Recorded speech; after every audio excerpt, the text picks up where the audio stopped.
Not good.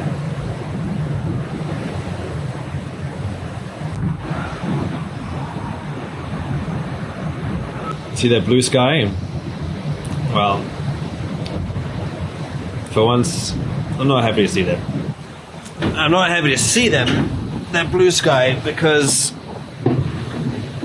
that indicates the next phase of the race, and I'm not ready to be there yet. It's not meant to be here. You see how this arrow doesn't match up with these arrows?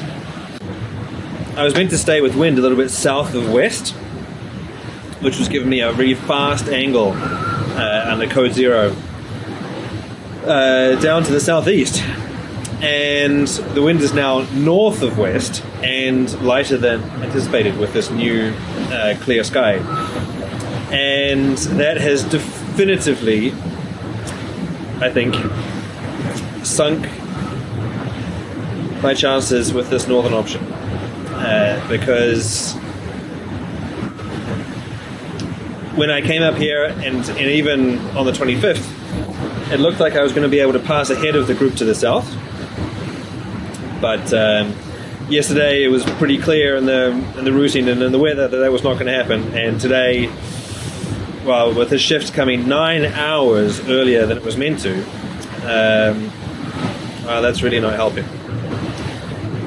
So that's frustrating, because it means I need to change phase. I need to go from a fast reaching to more of a running angle. So I'm going to go from the code 0 to the big Janica, which is not as fast of a sail. And yeah, I don't think, obviously I'll keep fighting as much as I possibly can, but I don't think this option has worked as well as I hoped it would. Initially, it showed me taking, except for Jean Lechem, taking the lead of the daggerboard boats. Now I think that the four boys, Tanguy, Benjamin, Louis, and Sébastien, will certainly pass ahead. And then the question is whether I can still get ahead of Violette, or whether I slot in behind her. But I guess you need to remember, when judging the success of this or not, I was already behind her going into this northerly option. So, so long as there's no more damage aside from Violette, there's no great damage done. But what's true in sailing particularly, and also everywhere else in life, is that it's really hard to argue the counterfactual. Would I have been better going the other way? Given what I know now, I still don't think so. And so, it's really challenging to pick a strategy and to weigh up the risks and the benefits in sailing, particularly in the Southern Ocean, where the weather forecasts are slightly less reliable than they are elsewhere in the world. But also, elsewhere in life, you need to be sort of patient and sort of gentle with yourself when deciding to do things, and not knowing how they're gonna end up.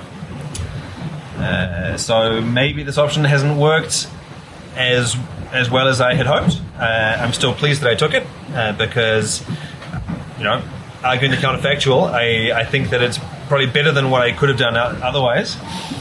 Just following Violette and the other guys down into the light winds, it's highly probable that I would have been even further distanced than I am now.